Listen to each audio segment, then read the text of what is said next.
A mystery that ends with a deathbed confession. The true roller coaster story of Greek immigrant Alexander Pantages seems like a fairy tale. He was a penniless boy from the Aegean Sea who built a theatrical empire in the American West before retiring in public humiliation. An entrepreneur who created a large and popular vaudeville circuit in Puget Sound, based on the premise that people would spend money for a small amount of happiness.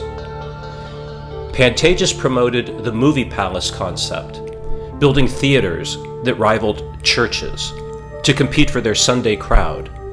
Among other innovations he pioneered was the installation of music in motion picture houses. With considerable business acumen, and despite a total lack of formal education, Pantages amassed a fortune and was, by all accounts, one of the greatest film theater owners in America, a true film theater pioneer. Remarkably, Pantages could neither read nor write.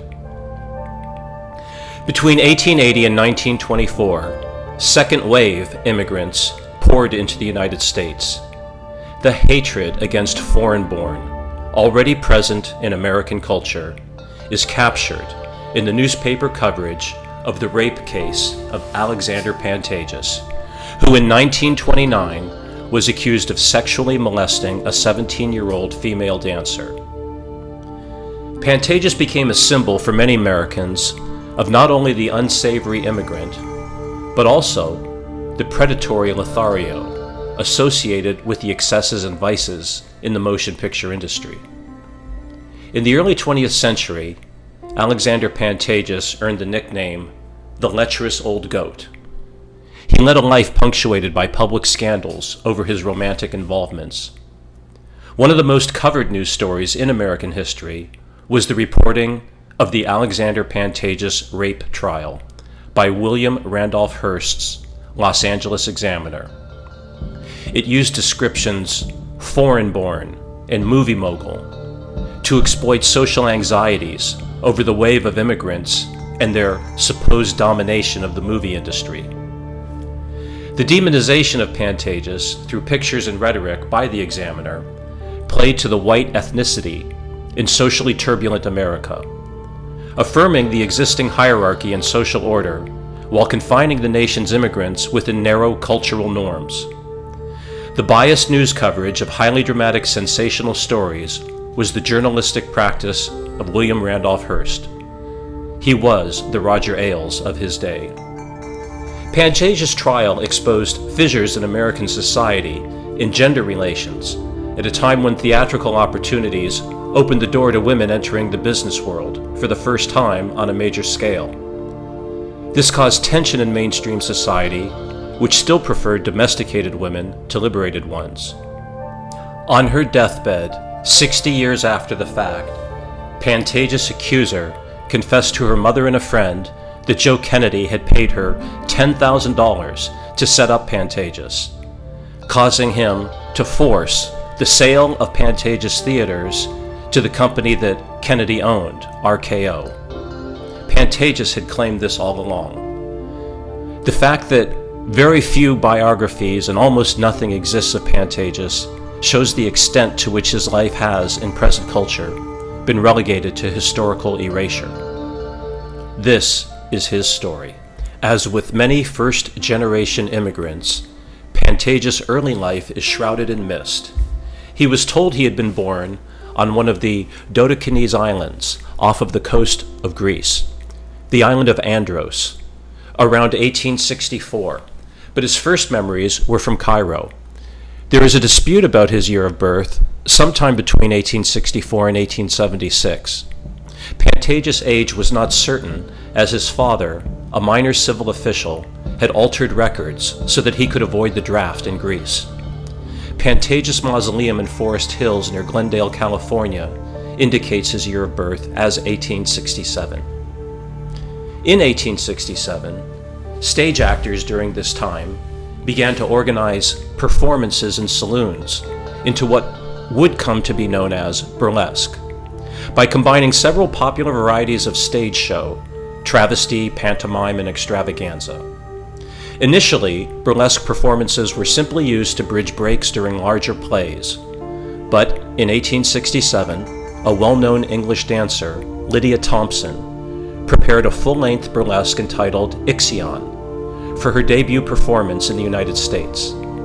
This burlesque initially opened at the New York Dime Museum Woods Theatre.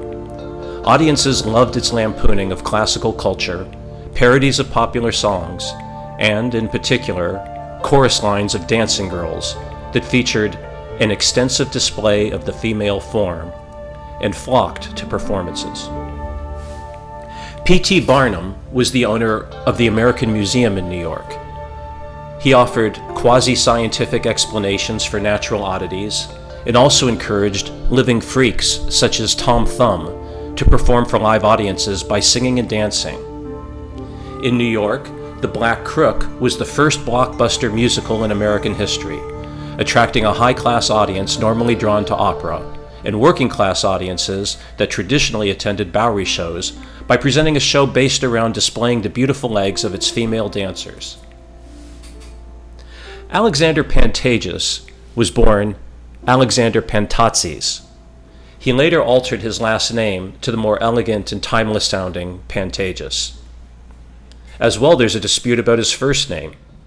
He may have been born Periklis, the name of the enlightened father of democracy, but possibly as a declaration to the world of his will to make good, he changed it to the name of his hero, Alexander, when he heard about Alexander the Great, Western civilization's first imperialist conqueror. But this story has been disputed by Pantages' oldest son, Rodney. Pantages did give both of his sons as their middle name, Alexander. When he was born in Greece, Pantages' family lived in bitter poverty, something he never forgot and that spurred his feverish drive to extreme wealth. At the age of 9, he went with his father on a business trip to Cairo, Egypt, as a two-man team of busboy and waiter in a restaurant. While in Cairo, and only 9 years old, young Pantages boldly, abruptly, and rather cruelly left his father, ran away from home, boarded a French cargo tramp steamer on the docks of the city, and never saw his family again. He went to sea working as a cabin boy. For the next 2 years, Pantages plied the seas of the world in many ports. He became a deckhand, but found enough free time to study human nature. He learned in his travels that human beings were drawn to entertainment and would pay dearly to be happy. He had a vision of entering the theater business sometime before opening his first movie theater. The idea of becoming a theater owner came to him during this period. By the 1870s, rapid economic growth began to occur, springing from a new group of innovations in what has been called the Second Industrial Revolution. These new innovations included new steel-making processes, the large-scale manufacture of machine tools, and the use of increasingly advanced machinery in steam-powered factories. Pantages had a formative 2 years on the high seas. The schooling he missed was made up by the tougher school of hard knocks. He picked up a smattering of other languages. When an opportunity came to earn more money, he jumped ship around the age of 12 and landed in Panama, joining the frenzy of workers hacking away at the savage jungle where a French concern was desperately trying to build a canal on the isthmus. The Panama Canal, dug under the French, was a qualified full employment act, but a disastrous building project. For the tens of thousands who toiled, and for the many thousands who died in the midst of what could be described as slavery conditions, in an unyielding jungle, it was a nightmare. The final death count reached well over 20,000. Pantages contracted malaria. It almost cost him his life, and he was bluntly warned by a doctor to move to cooler climates and find more hospitable grounds. Accordingly, Pantages boarded a steamer headed north for America. Stopping briefly in Puget Sound, he disembarked in San Francisco. The 1880s were an era of remarkable change in the United States, and this continued for a couple decades. This was made more prominent by the country's increasing urbanization. Since the end of the Civil War, Americans had begun to encounter rising income inequality that was only exacerbated as the decades passed. Immigrants from countries outside of the traditional Western European homelands of the early 19th century began arriving in waves, and African Americans, newly freed from the bonds of slavery, were able to move across the country. Women began to demand a greater role in civic society, leading social reform efforts and demanding rights equal to those of male citizens. California was growing rapidly, and the rough edges of frontier entertainment had been polished, and a process of commercialization of the theater was underway. Traveling entertainers gave way to established theaters, usually connected with saloons, that offered regular shows to a growing clientele. The social changes of the late 19th century also radically shifted the demands of American popular entertainment.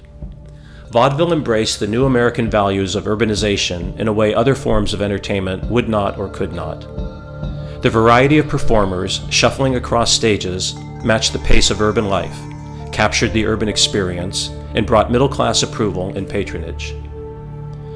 American variety theater owner M.B. Levitt claimed to have coined the term vaudeville in 1880 as a combination of the French words vaudeville, meaning worthy of the city's patronage, linking this particular form of variety entertainment with a perception of social values. However, the man responsible for integrating variety entertainment with 19th century urban American values was Tony Pastor, a theater owner and producer in the rough-and-tumble Bowery neighborhood of New York. Pastor had entered theater management because his Catholic faith encouraged him to eliminate what he considered to be objectionable content. Before Pastor opened his 14th Street Theater in 1881, Bowery theaters catered to the local working class and were first and foremost saloons, with prostitutes freely working amongst the crowd. Pastor noted that these conditions were unappealing to the growing population of middle-class urban women who wanted to share in the entertainments of the city, and by cleaning up variety entertainment, he could offer these women access to performers they wanted to see. Pastor's new standards were restrictive, and were both a response to the audience's demand for decency, as well as the promotion of certain social ideals held by theater managers and producers. Vaudeville, for better or worse, directed morals and attitudes. While it reflected mass attitudes, it also exercised a considerable power in shaping its viewers' feelings. If it is considered that vaudeville audiences contain great numbers of young minds, easily influenced by amusements, it is no wonder that the influence of vaudeville on America is still great. These new performance standards helped vaudeville attract its initial audience of middle-class Americans in droves. Vaudeville appealed to the middle class of white-collar workers who appreciated the onstage rituals of abundance and vitality, and reevaluated and rejected older family values and traditions. Vaudeville performances depicted and celebrated a mythic view of American life that embraced glamour and glibness as important to success, in contrast to rural Americans who saw pious morality as a central component. Vaudeville offered audiences a compromise that if upon emigrating to a city, one was willing to suspend the belief that Christian life demanded the renunciation of pleasure, theater owners such as Pastor and Keith would eliminate other objections such as offensive language and vice. Keith hung a sign in his vaudeville houses outlining exactly what he expected from his performers. It stated, quote, "You are hereby warned that your act must be free from all vulgarity and suggestiveness in words, action, and costume while playing in any of Mr. Keith's houses, and all vulgar, double-meaning, and profane words and songs must be cut out of your act before the first performance. If you are in doubt as to what is right or wrong, submit it to the resident manager at rehearsal. Such words as liar, slob, son of a gun, devil, sucker, damn, and all other words unfit for the ears of ladies and children. Also, any reference to unquestionable streets, resorts, localities, and barrooms are prohibited under fine of instant discharge." End quote. Vaudeville theater as a genre evolved from variety shows held in saloons and drinking establishments. Vaudeville matched the lifestyle and values of urban Americans more than any other form of entertainment of the day, a major factor in why it was able to become the dominant amusement of the era. It emerged out of variety performances that had been an important staple of American popular culture for decades. Since the 1820s, opera had incorporated variety performers during the interludes between acts, a practice that was very popular with audiences. By the mid-19th century, the Minstrel Show had also developed a reliance on rotating performers specializing in a variety of acts, including singing, dancing, and comedy, returning to the background after their few moments in the spotlight. This constant rotation had a particular appeal to audiences who were used to the quick pace and rapid changes of urban life. Vaudeville theaters abided by respectability standards encouraged by the upper and middle classes to provide their productions with a sense of decency in order to attract an audience that included women and families, but also offered acts that would have been more risque than those that appeared on stage at the high-class opera houses. Box holders typically sat one behind the other. All the formality of etiquette was observed by those using them. Dress suits with white bosoms, and the ladies in low-neck dresses. In the middle of the theater were the seats for the common crowd, distant from the elite by only a few inches. On stage, the scenery was painted. Here is a typical roster of acts. The 3 flying bouvards, a flying trapeze act, to open the show, followed by the 6 Perry sisters, with songs, dances, and cakewalks. An Armstrong and O'Neill boxing exhibition, and Smith and Ellis provide the comedy. For the vaudeville audiences themselves, the appeal to purity and uplift was more a snobbish identification with upper middle class taste than it was a matter of religious conviction. The managers, in adopting the sanctimonious tone, claimed that they were out for the carriage trade, but the claim itself was addressed to the aspirant members of the new class of white-collar workers.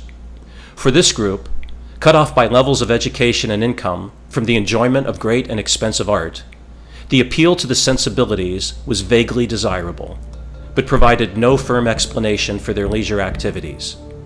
What they needed was a justification for fun, a frame of reference which they might not fully comprehend, but which would at least provide a basis for distinguishing between vaudeville and grand opera on the one hand, and vaudeville and a revival meeting on the other. In large theaters, aggressive audience behavior from the working class led cultural elites to believe that legitimate art was above the understanding of the masses. An excellent example of this behavior can be found in the response to one of Shakespeare's plays, staged in a local theater in 1885. A critic wrote, quote, "A company of duffers gave a show last night at Barney Hills. They played a dizzy snap called Hamlet. We never heard of the drama before, and we never want to see it again. It is the snidest thing in a way of a show we ever fell up against. There ain't no horses, singing, fighting, or dancing in the whole blame shebang. There was a lively dogfight in the middle of the play that was a great success. The actors were not killed, but the duck that played Hamlet was tarred and feathered. He will recover." End quote. The upper class responded to this behavior by demanding private spaces free from the interference of the masses, created rules of decorum to transfer public space, and encouraged the masses to emulate their behavior. Shakespearean plays, the Minstrel Show, and burlesque shows, comic operas, dime museums, traveling circuses, and tent shows all competed for space within the crowded entertainment marketplace. By the end of the 19th century, most catered to the narrow niche audiences that were much smaller than that of vaudeville. Urban-born Northerners who were enamored with popular entertainment and the music and dance they encountered in African American communities in the western cities of Louisville, Pittsburgh, and Cincinnati spurred the development of blackface minstrel shows. The minstrel show appeared to white working-class men who feared that they were being viewed as black inferiors by the upper classes and resorted to forms of entertainment that emphasized white supremacy over their fellow black laborers. Following the Civil War, the minstrel show remained a popular format of entertainment that provided a familiar structure of dance, jokes, songs, instrumental tunes, skits, mock oratory, satire, and racial and gender cross-dressing or impersonation by mostly male performers. The minstrel show was only one of several forms of entertainment offered by saloons. Concert saloons offered variety acts for 10 to 25 cents, as well as waiter girls that drank on the job and occasionally prostituted themselves to the overwhelmingly male audiences. These concert saloons differed dramatically from the bourgeois respectable theaters that emerged during this time and appealed to the upper classes, representing their mirror opposite. Cheap rail travel led producers such as P.T. Barnum to begin offering large-scale shows across the country. Barnum purchased his own specially designed cars with specialized feeding areas for animals, allowing them to be transported easily across vast distances.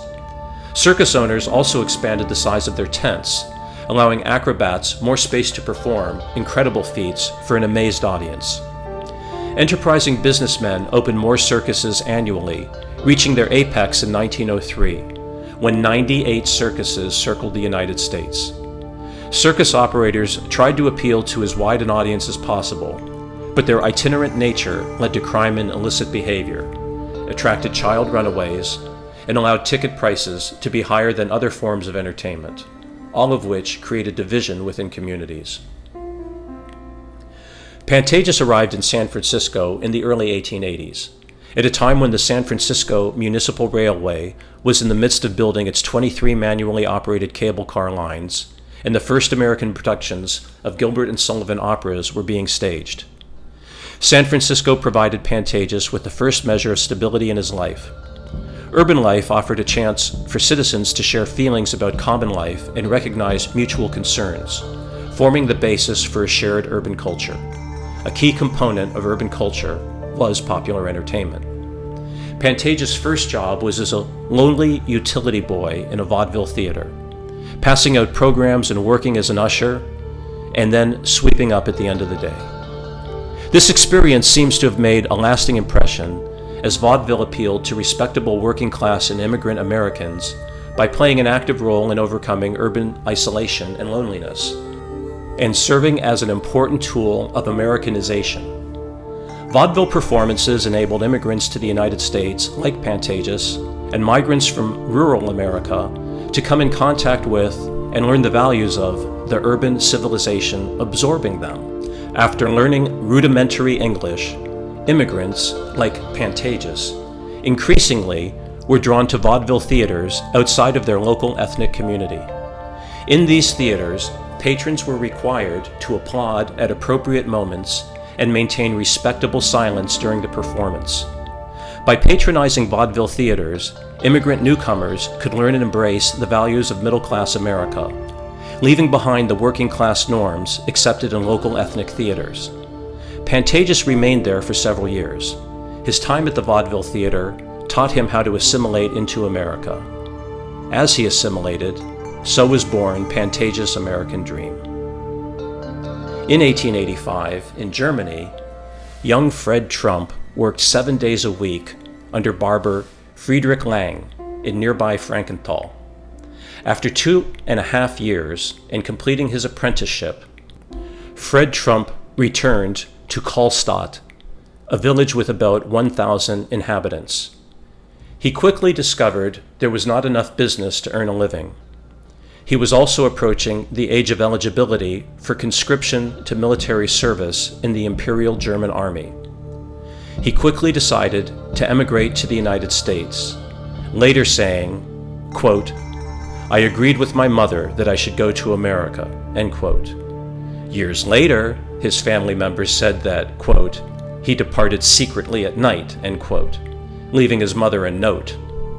In 1885, at age 16, Trump emigrated via Bremen, Germany, to the United States aboard the steamship Eider, departing on October 7 and arriving at the Castle Garden Emigrant Landing Depot in New York City on October 19, 1885. U.S. immigration records list his name as Federer Trumpf and his occupation as nun. He moved in with his older sister, Katharina, who had emigrated in 1883, and her husband, Fred Schuster, also from Karlstadt. Only a few hours after arriving, he met a German-speaking barber who was looking for an employee and began working the following day. He worked as a barber for 6 years.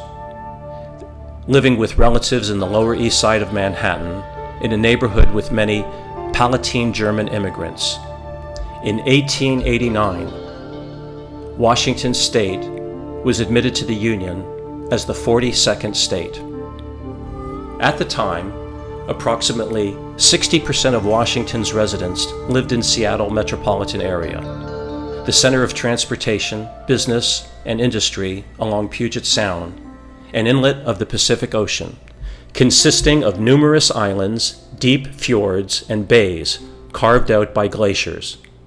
Washington is a leading lumber producer. Its rugged surface is rich in stands of Douglas fir, hemlock, ponderosa pine, white pine, spruce, larch, and cedar. The state was the biggest producer of apples, hops, pears, red raspberries, spearmint oil, and sweet cherries, and ranks high in the production of apricots, asparagus, dry edible peas, grapes, lentils, peppermint oil, and potatoes. Livestock and livestock products made important contributions to total farm revenue, and the commercial fishing of salmon, halibut, and bottom fish made a significant contribution to the state's economy. By 1891, Fred Trump moved to Seattle, in the newly admitted U.S. state of Washington.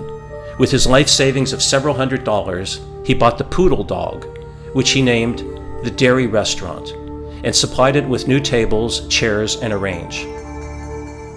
The Dairy Restaurant was in the middle of Seattle's red light district. Washington Street was nicknamed The Line and included an assortment of saloons, casinos, and brothels, a hotbed of sex, booze, and money. It was the indisputable center of the action in Seattle. The restaurant served food and liquor and was advertised to include rooms for ladies, a common euphemism for prostitution. Trump lived in Seattle until early 1893 and voted in Washington's first presidential election in 1892, becoming a U.S. citizen. There was nothing particularly outstanding about him, nothing extraordinary. In 1893, the Great Depression hit. The massive inequality between workers and owners was roundly perceived as unjust and undermined traditional beliefs that business success was somehow the result of moral virtue on the part of a company's owner. Workers took increasing pride in their output and thought of themselves as honorable producers, contrasting their labor with that of lawyers, bankers, and brokers, who all got rich by manipulating others' money. Belief in a traditional understanding of the Protestant ethic that held a man's character to be responsible for his economic success was no longer possible following the Depression of 1893, when it became clear that many workers were poor through no fault of their own. The fight for prohibition held anti-saloon meetings in theaters that filled every seat and left a large number compelled to stand throughout the meeting. These values helped transform vaudeville into an almost exclusively middle-class entertainment following the Depression of 1893. The year F. Proctor introduced his continuous vaudeville model. Continuous vaudeville offered ongoing performances throughout the day and was marketed by the phrase, quote, "After breakfast, go to Proctor's. After Proctor's, go to bed," end quote. An advance that shaped vaudeville into its famous final form, with a master of ceremonies introducing an ever-changing array of acts. The success of vaudeville led to the creation of mammoth theaters such as the Palace Theatre in New York that stood as monuments to wealth, power, and prestige, playing to the audience's desire for success. Vaudeville, of course, showcased a series of live acts, or a bill, each act independent of the others and varied in terms of style and content. A dramatic playlet, for example, may have headlined a show that also featured a knockout comedian and a high-wire act. Diversity was a key attribute of vaudeville. Crowds returned to their favorite theaters week after week because an audience could sit through 15 minutes of a second-rate comedy routine knowing that the next act would probably be a good one. Patrons followed the various bills with enthusiasm. Performers of national reputation traveled the circuits, and fortunes were made and lost by impresarios. Vaudeville was on the rise, advertising family entertainment, lower-priced, inoffensive shows. Pantages felt the depression taking a heavy toll on public entertainments. He bounced around for a time, nurturing a variety of get-rich-quick schemes, until he took the only work he could get, which was as a dishwasher at a German beer garden. Then, as the economy picked up a little, he moved up to waiter. All the while, he was both intermittently and unsuccessfully making some money as a boxer. On February 14, 1894, Trump sold the dairy restaurant and in March moved to the town of Monte Cristo, Washington, in Snohomish County of North Seattle. He was a guy who left the table while he was ahead. He was good at getting in and getting out. After evidence of mineral deposits had been discovered in 1889, Monte Cristo was expected to produce a fortune in gold and silver. Many prospectors moved to the area in hopes of becoming rich. Rumors about financial investments by millionaire John D. Rockefeller in the entire Everett area created an exaggerated expectation of the area's potential. Before leaving Seattle, Trump bought 40 acres in the Pine Lake Plateau, 12 miles east of the city, for $200, which was the first major real estate purchase of the Trump family. In Monte Cristo, Trump chose a plot of land near the later train station that he wanted to build a hotel on, but could not afford the $1,000 per acre fee to purchase it. Instead, he filed a gold placer claim on the land, which allowed him to claim exclusive mineral rights to the land without having to pay for it, even though the land had already been claimed by Everett resident Nicholas Rudebeck. At that time, the U.S. Land Office was known to be corrupt and frequently allowed such multiple claims. Despite the placer's claim providing Trump no right to build any structure on the land, he quickly bought lumber to build a new boarding house and operate it similarly to the dairy restaurant. He never tried to mine gold on the land. Trump was mining the miners, since they needed a place to sleep at night while they were mining. In July 1894, Rudebeck filed to incorporate the land and sent an agent to collect rent. This was apparently unsuccessful, since the people of Monte Cristo did not pay attention to legal titles. Years of mining had revealed that there was not nearly as much gold and silver in Monte Cristo as had once been believed, and in August 1894, Rockefeller pulled out of most of his investment in the area, creating the Everett bubble burst. Then, with prices depressed, Trump finally bought the land in December 1894. A small number of miners had been at work in the Yukon since the late 1870s. Using basic hand mining methods, they prospected rivers, creeks, and bars, trying to recover enough gold to sustain themselves for another season and hoping to make the big find that would make them rich. Their numbers increased after September 1886, when coarse gold was discovered on the 40-mile river, the first such find in the Yukon. A small community named 40 Mile developed at the mouth of the 40-mile river. It was remote from the rest of the world in a way that we can barely imagine, dependent for supplies on the long Yukon River route to St. Michael, Alaska, at the river's mouth on the Bering Sea. The small steam wheelers on the river could usually make only one trip upstream from St. Michael each summer, until the arrival of the first Northwest Mounted Police contingent in 1895. It was really an American town, getting its supplies from the United States without customs payments and sending out mail with U.S. stamps. In 1896, the growing need for collective action in the face of inequality helped spur the growth of national labor unions as communities turned to national leaders to help overcome local jurisdictional problems that prevented their successful mobilization. Unions in urban areas played a crucial role in shaping individual identity, as the influx of inexperienced workers to cities required not only jobs and housing, but also a sense of belonging, which unions provided in loyalty towards an occupation, rather than political parties or ethnic groups. While workers and their unions demonstrated pride in the fruits of their labor, factory managers fought against them and pushed for more efficient production. These managers introduced automated machinery that removed skilled workers from their payrolls and simultaneously sped up the pace of their remaining workers' lives. The United States was still in the process of urbanization that brought social change to communities across the country. The expansion of small industries into big business brought growing income inequality and class identification, which in turn realigned political ideals. The Populist Party, formed in 1891, challenged the growth of monopoly capitalism by calling for the restraint of corporate power through antitrust laws and the adoption of direct elections. However, populism never was able to develop a strong foothold in urban areas because its platform did not mesh with the needs of the urban workforce. Populists demanded the free coining of silver.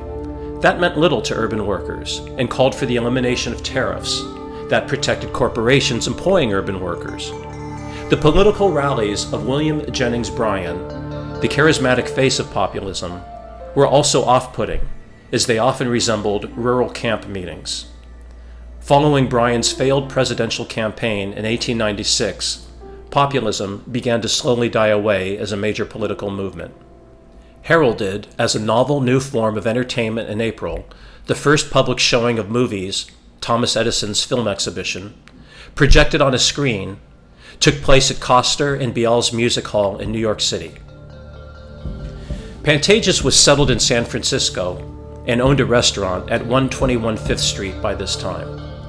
In December, he was arrested for attempting to smuggle opium with a Confederate, for which he was acquitted in a trial and the charges were dropped after he had established that at the night of the alleged crime he was training for a prize fight. Perhaps the trial was a natural outcome of Pantages' hardscrabble life after leaving home. He had trained in a tough school. Many of his friends were mugs and pimps, and most legitimate people he knew were gamblers. In the Yukon, the summer of 1896 was so hot and dry that low water shortened the already limited navigation season. The productive ground at 40 Mile Camp had all been staked, and the future of gold mining looked uncertain. Approximately 50 miles upstream, however, there was a small creek that would soon become a household word. By the 1890s, an estimated 1,000 people, almost all of them men, were mining in the Yukon, mostly in the 40 Mile area. George Carmack found a coal deposit near what is today the village of Carmacks, Yukon, which was named after him.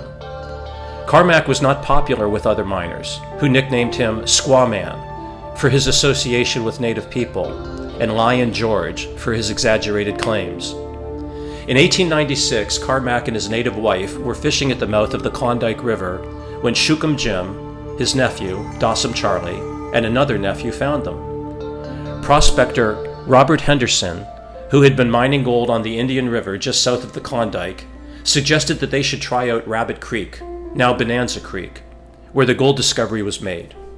Cormack filed his claim. In Monte Cristo, Misner promoted boxing and went on to found the New York Rangers.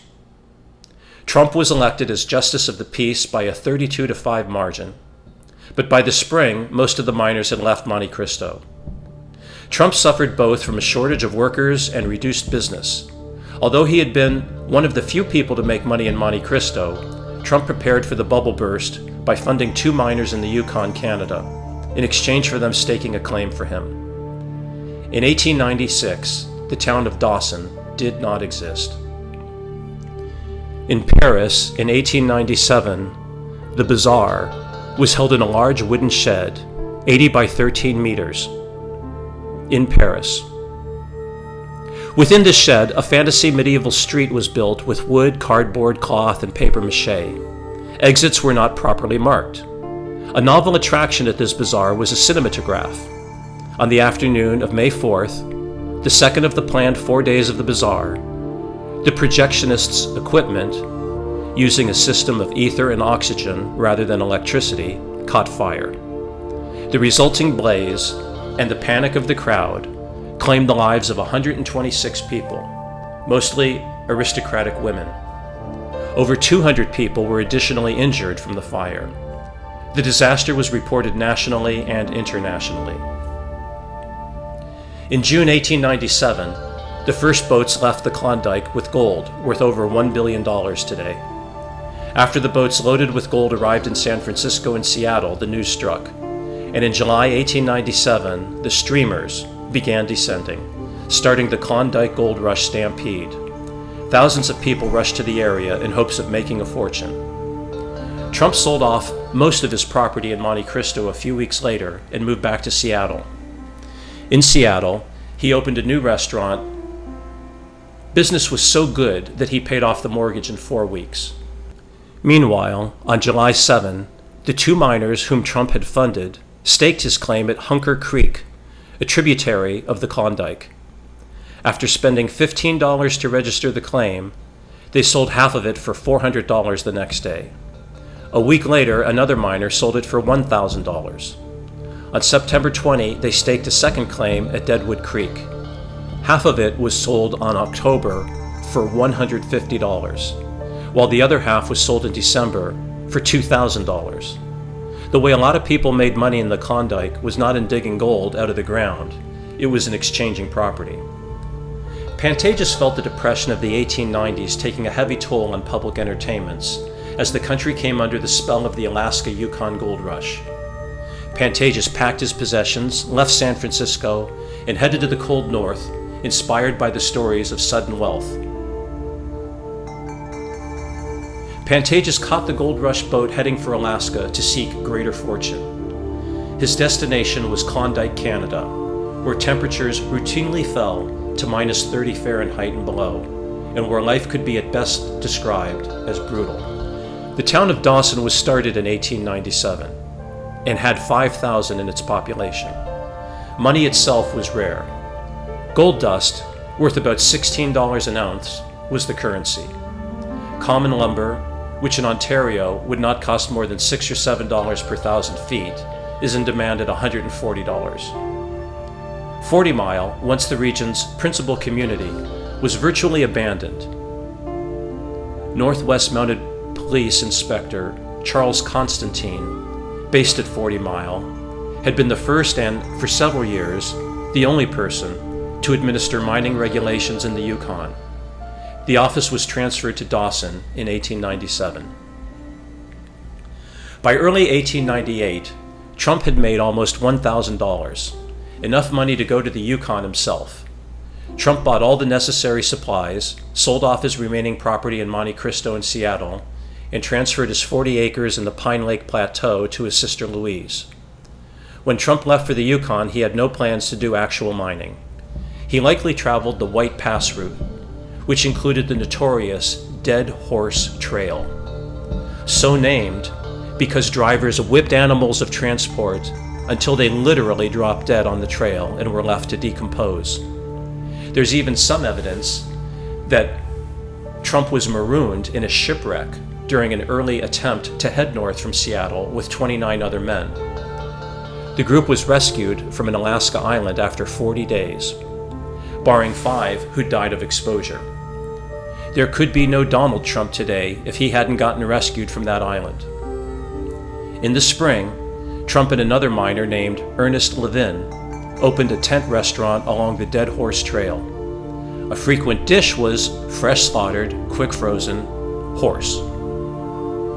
In May, Trump and Levin moved to Bennett, British Columbia, a town known for prospectors building boats in order to travel to Dawson. In Bennett, Trump and Levin opened the Arctic Restaurant and Hotel, which offered fine dining and lodging in a sea of tents. The Arctic Restaurant and Hotel was described as decadent and far superior to other restaurants in the area. A review is quoted, "In the larder was salmon and an extraordinary variety of meats, including duck, ptarmigan, grouse, goose, and swan, as well as caribou, moose, goat, sheep, rabbit, and squirrel. Incredibly, the new Arctic served fresh fruit, red currants, raspberries, strawberries, blueberries, blackberries, even cranberries. A small oasis of luxury, the Arctic's menu was a vast improvement over what the two restaurateurs had been able to offer on the trail." End quote. The Arctic Restaurant and Hotel was also known for prostitution. The Arctic was open 24 hours a day and advertised rooms for ladies, which included beds and scales for measuring gold dust. A letter to the Yukon Sun newspaper described the Arctic, quote, "I would advise respectable women traveling alone or with an escort to be careful in their selection of hotels at Bennett. For single men, the Arctic has excellent accommodations, as well as the best restaurant in Bennett. But I would not advise respectable women to go there to sleep, as they're liable to hear that which would be repugnant to their feelings, and uttered, too, by the depraved of their own sex," end quote. The Arctic was also originally housed in a tent, but demand for the hotel and restaurant grew until it occupied a 2-story building. The Arctic House was one of the largest and most extravagant restaurants in that region of the Klondike, offering fresh fruit and ptarmigan, in addition to the staple of horse meat. The local Canadian Mounties were known to tolerate vice, so long as it was conducted discreetly. It was during this time that Pantages heard news of the Klondike Stampede, and like thousands of others, in 1898 he headed north. The Klondike Gold Rush swept Pantages up the Pacific coast to Skagway, Alaska. The human stampede that followed news of gold discoveries reached its climax. How he had lost his money is unclear. But Pantages landed in Skagway with only 25 cents and a pair of boots wrapped in a copy of the Seattle Post-Intelligencer. "I'll give you $5 for that paper," a man called when Alexander stepped off the boat. "I'll give you 10, yelled another. "Not for sale," Pantages snapped, who that night hired a hall and a reader. Recall, Pantages never learned how to read or write. So he sold tickets for $1 a head to 350 news-starved miners in the community, eager to hear reports of the Spanish-American War. Now, to get to Dawson, Pantages had to traverse the Chillicoot Pass. The Mounties required each streamer to carry 1 ton of supplies. This meant that each streamer strapped 100 pounds of supplies to their back and made the climb up the steep pass 20 miles. The single-file line of streamers was thick and constant. The Mounties would keep you out of line for hours if you stopped to rest. On June 3, 1898, the ice was clear, and the Armada sailed the streamers who had made it up the Chillicoot to Dawson. At this time, already staked, El Dorado had 31 millionaires. Pantages made it to the mining boomtown of Dawson City, Yukon, where the Mounties made sure that nobody could pack a gun. The saloons were closed on Sunday, and a man got fined for cutting his own wood on a Sunday. In his time in the bitter cold, Pantages worked as a waiter and janitor, but always restless and allergic to manual labor. Instead of prospecting, he swept barroom floors, which he had noticed contained large amounts of spilled gold dust. He probably signed contracts with the gambling houses to clean, sweep, and wash up the floors at night, keeping any extra gold he found in the sweepings for himself. In this way, Pantages probably found more gold than 95% of the prospectors. Waiting for mail in Dawson, the Klondike Nugget of July 16, 1898 reported that a man had stood in line at the post office from 1 o'clock in the afternoon until 5 in the evening, and the closing of the doors found him still online. By the year end, the town of Dawson's population was more than 30,000. By late 1898, however, the rush was starting to subside. Even before the stampeders arrived in Dawson, almost all the productive ground had already been staked. Thousands of hopefuls gave up on their dream of wealth and left the territory. By July of 1899, the 111-mile White Pass and Yukon Road, a railroad between Skagway, Alaska and Whitehorse, Yukon, was completed. When the new railroad rendered Bennett obsolete, Trump floated his hotel downriver and set up shop in Whitehorse. Trump and Levin sent their restaurant's frame on a raft towards Whitehorse, so it could open in time for the White Pass and Yukon routes opening in summer 1900. They moved the building by barge, relocated on Front Street, and were operational by June. Trump founded the Whitehorse Restaurant and Inn in Whitehorse. The new restaurant, which included one of the largest steel ranges in the area, prepared 3,000 meals per day and had space for gambling. Despite the enormous financial success, Trump and Levin began fighting due to Levin's drinking. It was in Canada's Yukon Territory during the gold rush where Pantages' entrepreneurial genius soon found expression in the production of popular plays staged at the restaurants in which he worked in various capacities. It was during his 4 years in the Yukon that Pantages experienced his first serious foray into theater management. At the time, he was still in his 20s. The summer of 1899 was Mecca in Dawson. 40,000 customers from all over the world. In August 1899, news of the discovery of gold in Nome, Alaska reached Dawson, and the migration started, drawing thousands more. The rush was over almost as quickly as it began, leaving in its aftermath a cosmopolitan community with electric lights, telephones, substantial buildings, and 4 newspapers. When spring came, the streamers in Nome, Alaska floated their garbage downriver because of the ice slide, and then they left. By the end of 1899, Dawson was 1/4 of the size it was 1 year earlier. The 12-month fever dream was over. In 1900, Dawson had a captive audience that was eager to be entertained. The real attraction was gambling in the ground halls operated as casinos both day and night. The boosters, whose task it was to inveigle newcomers into a game, were almost invariably called Kid. Between 500 to 750 citizens would respond to the cry of, "Hey, Kid!" 200 worked the 25 blackjack games in double shifts. The granulated kid, the down-and-out kid, the chills and fever kid, the ping-pong kid, the skylight kid, the nanny-goat kid, the burn-em-up kid, and the no-shirt kid. The sealskin kid was named by passengers on the ship that brought him to Skagway because he was wearing a sealskin coat. The wake-up kid could sleep through anything. The evaporated kid was caught in the dressing room of Little Egypt during that dancer's performance at Clancy's Music Hall, by reason that he could have only gained entrance through the keyhole. The hotcake kid worked for Soapy Smith, but instead of getting a percentage, he got a chit on the back train restaurant signed by Soapy Smith bearing the simple notion, "Give him all the hotcakes he wants." Apple Jimmy Oglow sold apples for $1 from the same basket for 20 years, and he was friends with Klondike Kate. Sid Grauman was a newsboy here. Sid later built the Egyptian and Grauman's Theatre in Hollywood, California. In the dance halls that adjoined the saloons, painted women held court in a caricature of Paris fashions, with names like Sweet Marie, Babe Wallace, The Virgin, Molly, Few Clothes, Sitting Maud, Ethel the Moose, and Diamond Lil Davenport. All the while, the pianos tinkled out a tinny medley. You could hear gunshots in the street. The hazards of a scarlet life were many in Dawson's. In addition to seasonal unemployment, a young prostitute's world contained poverty, disease, violence, drugs, and alcohol.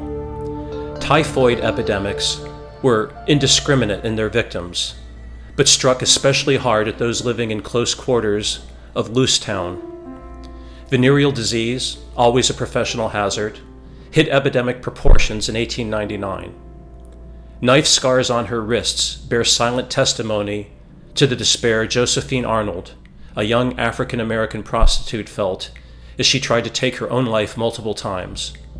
Most were trapped by unemployment and by turbulent, violent relationships with men. Dawson's business district was burned by fire every year. Pantages' first job in Dawson City was peddling coal oil from a hand-drawn sleigh. In Dawson, he landed a lucrative job as a bartender and also staged shows for his boss, Charlie Cole. Pantages attracted Charlie Meadows' attention when a professional prize fighter the club owner had booked failed to show up for a sellout match. "I'll save the pot for you, Charlie. I'll fight the guy myself," Pantages volunteered. "What do you know about fighting, Pan?" Charlie asked. Astonished, not realizing the sturdy Greek had fought welterweight in San Francisco. Pantages said, "Not a thing, except for a few rough tumbles I've taken, but you've been a good boss, Charlie, and I'll take a licking for you right now," Pantages replied, at his ingratiating best. Then he got in the ring and made short work of his opponent, knocking him out in just a few minutes. Charlie was so grateful he gave Pantages a 10% interest in the show and the talented Greek became his stage manager. Well, Klondike Kate was there. She saw what happened and fell in love.